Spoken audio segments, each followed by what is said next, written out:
De eso vamos a estar hablando con el doctor Hernando Herrera Mercado, que es jurista y director de la Corporación Excelencia en la Justicia y que está en comunicación con nosotros desde Colombia. Doctor, ¿cómo le va? Lo saluda aquí Darío Misraji. Darío, con los buenos días y obviamente también un saludo especial a toda su gran audiencia. Bueno, arranquemos por esto que decía Petro en respuesta a la investigación. ¿Es ilegal que se abra una investigación por este tema desde su punto de vista? Al contrario, lo que sería ilegal es que no se abra la investigación. En Colombia existe, como en la gran mayoría de países, desde luego el principio fundamental, que advertidos de la posibilidad de un presunto o un eventual delito le corresponde a las autoridades judiciales. En Colombia la Fiscalía es una autoridad judicial, corresponder a la apertura de la respectiva investigación.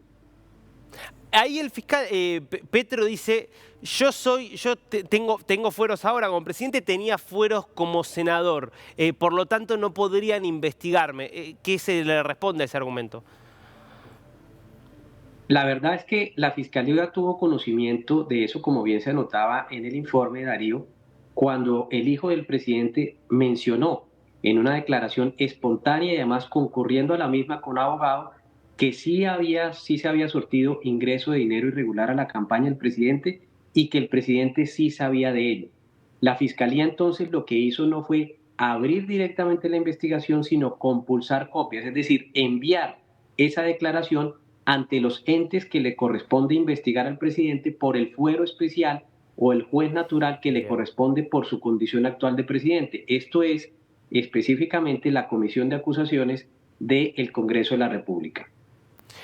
Entonces, para que se entienda, que tenga fueros no significa que no puede ser investigado, sino que tiene que ser investigado por determinado cuerpo, es decir, que la Fiscalía no podría investigarlo por su cuenta, pero acá lo que usted está diciendo es, la Fiscalía no es que está iniciando una investigación, sino que está pidiendo que se utilice esto eventualmente para investigarlo, ¿es así? Es así, porque si no sería entonces confundir dos términos que son totalmente distintos. Una cosa es la condición de aforado con la condición de no imputado o de impunidad. En Colombia afortunadamente no existe esa impunidad. En Colombia existe la obligación de investigar a toda aquella persona que presuntamente hubiera cometido un delito y a quien le corresponde investigarlo y eventualmente condenarlo es a los órganos que se prevé constitucionalmente para ese efecto. En el caso del presidente de la República en Colombia, sí es sujeto de investigación y quien lo investiga, con independencia de dónde llegue esa eventual noticia criminal, es la Comisión de Acusaciones para después ser eventualmente juzgado por la Cámara de Representantes y por el Senado. Clarísimo. Ahora, Petro dice, el fiscal Barbosa es un enemigo mío, lo puso el expresidente Duque, quiere perseguirme, y entonces por eso, de forma ilegítima, arbitraria, hace que sus fiscales le pregunten por mí a mi hijo. Sus fiscales no tendrían por qué preguntarle a mi hijo si yo sabía o no acerca de los dineros. ¿Puede haber ahí un punto de que se hayan extralimitado los fiscales al preguntarle sobre si su padre sabía o no de estos dineros? Darío, cuando uno ve la declaración y esos videos que fueron dados a conocer públicamente, se le preguntó al hijo del presidente por las otras personas que habían eventualmente participado y que sabían de esos hechos que presuntamente son un delito, ni más ni menos que el ingreso irregular de dineros a una campaña. Y de manera espontánea, el doctor Nicolás Petro, hijo del presidente Petro, fue quien mencionó al presidente de la República. No fue porque un fiscal se lo estuviera directamente preguntando, sino que fue una declaración, una narrativa, un relato espontáneo de su parte. Y vuelvo y repito, con la concurrencia de un apoderado judicial, de su abogado, en ese momento un abogado penalista, para tal propósito. Bien. Vamos un poquito más allá, respecto más del fondo de esta cuestión, porque nosotros conversamos ayer con el abogado actual de Nicolás Petro, que no era ese abogado, de hecho hubo un cambio de estrategia. Nicolás Petro estaba yendo con el abogado que lo acompañó hacia una especie de colaboración con la Fiscalía, un acuerdo de cooperación que se termina rompiendo. Petro decide cambiar de abogado y luego anuncia todo un giro. Nos decía ayer su abogado, todo lo que dijo Nicolás Petro en esa declaración no puede ser utilizado judicialmente como prueba porque se daba en el marco de una cooperación, no me acuerdo de la palabra técnica, pero básicamente un acuerdo de cooperación que se cayó. ¿Está de acuerdo con esta apreciación? Pues Darío, ese punto es muy importante y desde luego hay que decir ciertamente que el doctor Nicolás Petro cambió de apoderado y en ese momento cambió de estrategia. Fue él quien espontáneamente le señaló a la fiscalía, luego de que la fiscalía, de manera aparentemente objetiva, determinó un incremento patrimonial no justificado, el que entró a dar esas declaraciones con dos elementos fundamentales. Fueron declaraciones dadas de manera espontánea y con presencia de abogado, de manera tal que en principio el dicho del nuevo abogado no tendría asidero. Le corresponderá a las autoridades judiciales valorar esa declaración para darle el alcance que corresponda. Fíjense ustedes en esta particularidad. El día de hoy, el nuevo abogado de Nicolás Petro daba declaraciones y en esas declaraciones señaló tres puntos importantes. Primero, que hasta el momento Nicolás Petro no reconfirmaba, o mejor, no retrotraía su dicho, quiere yo decir, no se arrepentía de lo que había dicho. Segundo, que con independencia de que ello constituya o no un medio de prueba, esas declaraciones tenían obviamente alguna virtualidad y alguna potencialidad para que las autoridades pertinentes las califiquen.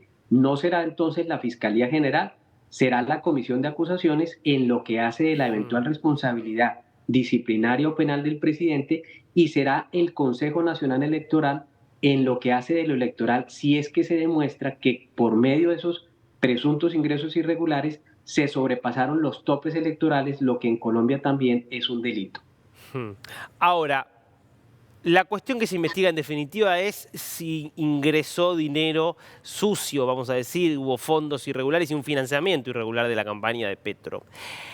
¿Hasta qué punto se puede hacer responsable a un candidato presidencial de la recaudación de campañas? Estamos hablando de un país de 50 millones de habitantes, de muchísima plata, de una maquinaria que tiene una distribución territorial muy amplia. Es evidente que es difícil que el presidente o el candidato a presidente pueda manejar absolutamente todo eso.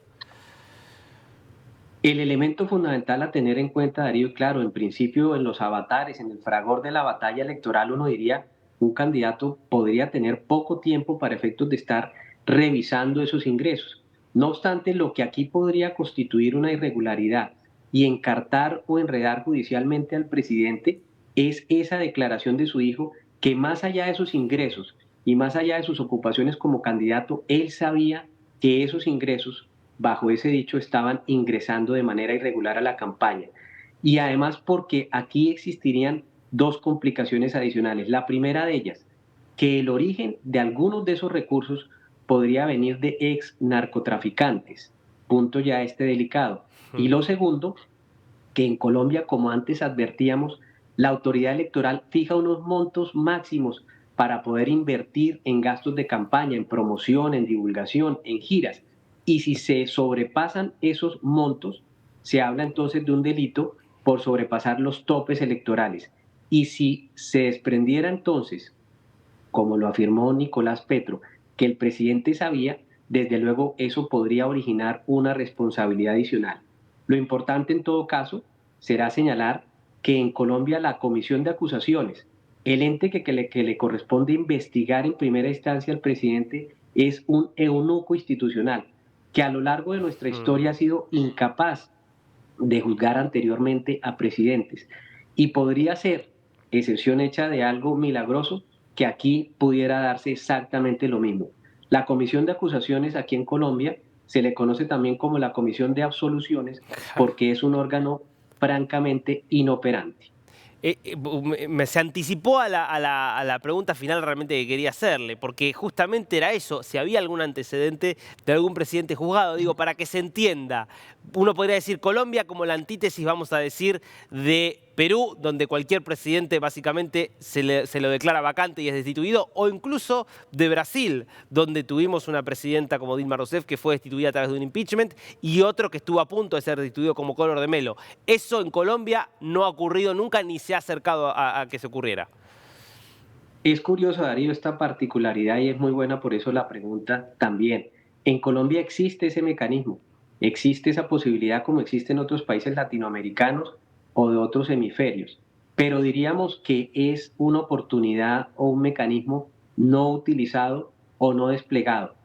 En los últimos 40 años, el antecedente más cercano que tenemos a ese respecto y en el que hubo ciertamente, según lo declaró la justicia, ingreso de recursos adicionales, financiados además por el cartel de Medellín a una campaña presidencial y que en virtud de eso el presidente de la República, aunque ahí se discutía y nunca sobreaguó la prueba de si sabía o no el presidente, fue con Ernesto Samper Pizano. Y fíjense ustedes, la comisión de acusaciones, a pesar de lo que se decía era un cúmulo de pruebas bastante importante, simplemente instruyó el caso y la Cámara de Representantes precluyó la investigación. Luego, ciertamente, en Colombia no existe antecedentes cercanos a ese respecto, ni en la órbita de estas 4 últimas décadas, ni incluso yendo un poco más allá. Aquí, por fortuna, o también diríamos algunos por gran desfortuna, impera y ha imperado la impunidad presidencial. Doctor Herrera, muy interesante. Gracias por este tiempo con Niños. A ustedes muchas gracias, Darío, como siempre muy agradecidos en poderles colaborar.